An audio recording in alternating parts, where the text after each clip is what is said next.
की समाजाचे घर अत्यंत कमी जरी असले तरी मोठ्या प्रमाणात त्या ठिकाणी विकास सुरू झालेला आहे. आपल्या वसमत शहरातील सर्व समाज बांधवांचं मी अभिनंदन करतो की समाज जरी कमी असला तरी आज या भव्य वास्तू या ठिकाणी उभारी आलेली आहे आणि लवकरच याचं रूपांतर अतिशय भव्य स्वरूपात होण्यासाठी निश्चितपणे महाराष्ट्र आदिवासी महासभेच्या माध्यमातून पाहिजे ते सहकार्य करण्याचं गाडेकर साहेबांनी आश्वासन यापूर्वी दिलेलं आहे. परंतु या ठिकाणी बांधकाम समितीवरच आमचे मित्र आहेत, त्याच्यामुळे महाराष्ट्रातल्या अनेक शहरामध्ये आज आपल्या समाजाच्या वासी मातेचं मंदिर भव्य रूपामध्ये उभारण्याचं काम सुरू झालंय.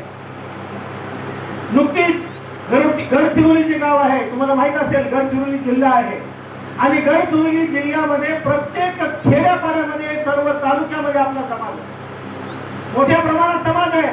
परंतु गडचिरोली शहरामध्ये फक्त 120 घर आहेत. त्या जिल्हास्थानी अशा 120 घराच्या ठिकाणी आपलं असं भव्य असं मंदिर त्या ठिकाणी बांधलंय. कोल्हेच आपलं कोसळगीची तुमची जरी मला वाटतं 8000 स्क्वेअर फूट जागा आहे, पण 5000 स्क्वेअर फूट मध्ये बँक्वेट हॉल सगळं त्या ठिकाणी भव्य असं वासवी मातेचं मंदिर त्या ठिकाणी बांधलेलं आहे. पांडुसाहेब एकदा तुम्ही जाऊन या, सर्व या ठिकाणची प्रमुख मंडळी ते वासवी मातेचं मंदिर गडचिरोलीला जर पाहून आला तर तुम्हाला चैन पडणार नाही की अवघ्या काही दिवसामध्ये हे तुम्हाला या ठिकाणचं मंदिराचं रूप बदलल्याशिवाय राहणार. खरं म्हणजे आजचा 2511वा जन्मोत्सव सोहळा आणि त्या निमित्तानं या ठिकाणी मातेच्या मंदिराचं भूमिपूजन झालंय, ही अतिशय आनंदाची बाब आणि त्याला सरकारी जोड आहे. आमदार साहेबाचा आणि आमच्या दिदी नगराध्यक्ष साहेबाचा जोड आहे आणि त्याच्यासोबतच आपल्या महाराष्ट्राच्या राज्यमंत्री आणि आमच्या परभणी जिल्ह्याच्या पालकमंत्री मेघनादिनी सातोरे यांचा सुद्धा जोड लावून आपण पाहिजे ती मदत त्या ठिकाणी मिळवून देण्यासाठी प्रयत्न करू. कारण कोणतं काम जर करायचं असेल तर देवीची मंदिराची स्थापना असेल ते सार्वजनिक स्वरूपामध्ये सर्वांना त्याचा फायदा झाला पाहिजे. समाजाचं कर्तव्य आहे उभारण्याचं, परंतु त्याचा फायदा सर्व समाजाला झाला पाहिजे अशा दृष्टिकोनातून या ठिकाणचं काम या ठिकाणी आपण केलं पाहिजे असं मला वाटतं. महाराष्ट्रातल्या सर्व क्षेत्रामध्ये आपण पाहता अनेक क्षेत्रामध्ये समाजाचं संघटन प्रचंड प्रमाणे वाढलेलं आहे. समाजातल्या महिला असो, युवक असो, पुरुष मंडळी असो यांच्या माध्यमातून हे संघटन आज महाराष्ट्रावर संघटित झालेलं आहे. संघटनेचा फायदा काय आहे मला वाटतं आपल्याला सांगण्याची आवश्यकता नाही, कारण संघटन जर मजबूत असेल तर कोणत्याही परिस्थितीला तोंड देण्याची तयारी आपण करू शकतो आणि चांगल्या कामामध्ये हातभार जर लावला तर चांगल्या प्रकारे नाव निघू शकतं. असं आपल्या समाजाची कीर्ती अनेक ठिकाणी.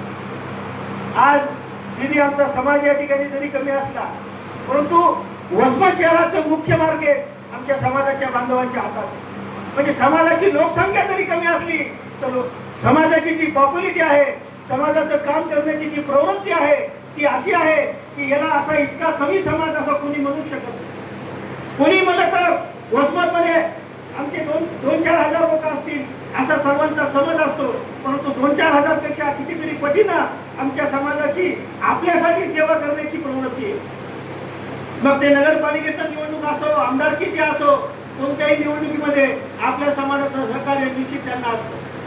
आता अनेक ठिकाणी आमचे नगरसेवक आहेत, विदर्भामध्ये नगराध्यक्ष आहेत, आमचे माननीय मुनगंटीवार मंत्री होते, आपले येरावार मंत्री होते. म्हणजे अशा माध्यमातून राजकीय क्षेत्रात सुद्धा समाजाची प्रगती चालू आहे. महिलांच्या बाबतीत जर सांगायचं आमच्या दलालताई पूर्ण महाराष्ट्रामध्ये प्रसिद्ध आहे. चांगल्या प्रकारच्या रील त्यांच्या असतात, त्याच्यातून उत्पादन घेतलं पाहिजे. कारण समाजाला पॉझिटिव्ह गोष्ट जर करायची असेल तर आज सोशल मीडियाचा वापर केला पाहिजे. सोशल मीडियाच्या माध्यमातून आज महाराष्ट्रामध्ये संघटन उभा झालेलं आहे, हे आम्हाला विसरता येणार नाही. कारण आमच्या सुलभाताई आणि आमच्या माधुरीताई कोले यांच्या माध्यमातून महाराष्ट्रातल्या कानाकोपऱ्यातलं संघटन आज मजबूत झालंय. गडचिरोली सुद्धा आमच्या सोबत त्यांनी आल्या होत्या. गडचिरोली असेल, चंद्रपूर असेल, यवतमाळ असेल, संपूर्ण विदर्भ आज मराठवाड्यामध्ये सर्व विलीन झाला आणि सर्व एकत्र करून घेऊन आज महाराष्ट्राचं संघटन मजबूत झालेलं आहे. येणाऱ्या काळामध्ये माझी हीच विनंती राहणार आहे की आपण ज्याप्रमाणे आपल्या या ठिकाणचं वासवी मातेचं मंदिर भव्य रूपामध्ये उभारण्याचं स्वप्न पाहत आहोत, तसंच आज महाराष्ट्रातला सर्व समाज ठिकाणी आपलं भव्य भक्त निवास उभारण्याचं स्वप्न पाहत आहे. आपण पाहत असतात यांचं शिकून मी पण शिकलो की आता रील करावं. या रील करून महाराष्ट्रातल्या समाज बांधवांचं जे स्वप्न आहे की अयोध्येमध्ये आपलं भक्त निवास झालं पाहिजे आणि तिरुपतीमध्ये आपलं काम सुरू आहे. लवकरच अयोध्येमध्ये आपल्याला नारळ फोडायचे, त्या ठिकाणचं सुद्धा भक्त निवास आपल्याला उभा करायचं आहे. ते कधी होणार आहे? सर्वांनी जर सहकार्य केलं तर होणार. आता तिरुपतीचा पहिला स्लॅब झालाय, त्या ठिकाणी पाच मजल्याची इमारत भव्य दिव्य स्वरूपात आपल्याला उभारायची आहे. 102 खोल्यांचं हे भव्य भक्त निवास आपल्याला लवकरच म्हणजे अवघ्या पुढच्या पाडव्याला आपल्याला सुरू करायचं आहे.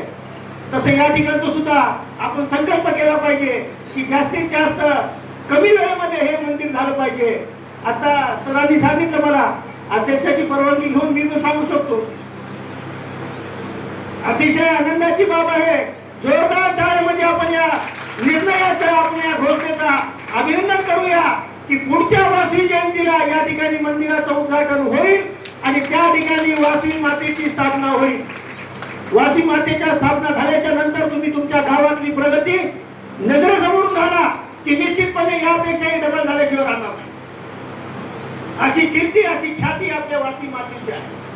म्हणून आजच्या निमित्तानं या वासवी मातेच्या मंदिरासाठी तर आपण मदत करणार आहातच, पण मी आज आपल्या या ठिकाणी आलेलो आहे की वासवी मातेच्या मंदिरासोबतच आपल्याला तिरुपतीचं भक्त निवास पूर्ण करायचं आहे. कारण आजकाल तिरुपतीला गेल्यानंतर आपण अगोदर पाहतो रूम आपली बुक झाली का, दर्शन नंतर असते, अगोदर बुक पाहतो. मग रूम बुक करण्यासाठी आपल्याला लवकरात लवकर त्या ठिकाणी संधी मिळाली पाहिजे. आपल्या हक्काच्या रूम त्या ठिकाणी 102 रूम तयार होत आहेत. 102 रूम साठी पांडुसेठ आपल्याला कुणाच्याही घरी न जाता 102 रूमची पूर्ण बुकिंग झालेली आणि तुमच्या सर्वांच्या आशीर्वादानं 55 लाख रुपये देणारे 6 भक्तजन त्या ठिकाणी आपल्याला घोषित झालेले. 6 भक्तांनी त्या ठिकाणी 55 लाख रुपयाची देणगी जाहीर केली आहे. आता याला आपल्याला फक्त हातभार लावायचा आहे. फक्त 1 लाख रुपये देऊ. 1 लाख रुपयामध्ये 3 दिवसाची सवलत आपल्याला मिळणार आहे. त्याच्यामध्ये 3 दिवसामध्ये आपल्याला राहणं खाणं पूर्ण त्या ठिकाणी फ्री राहणार आहे आणि ही जी सवलत आहे ही शाश्वत आहे. आपल्या नंतर आपल्या मुलाला राहील, मुलाच्या नंतर नातवाला राहील, नातवाच्या नंतर पंतूला राहील.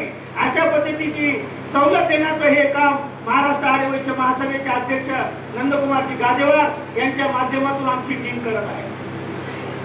रूमची जरी बुकिंग झाली तरी कोणाची इच्छा असेल तरी काही देणगी स्वीकारायला काही आमच्याकडे म्हणजे बंधन नाहीये.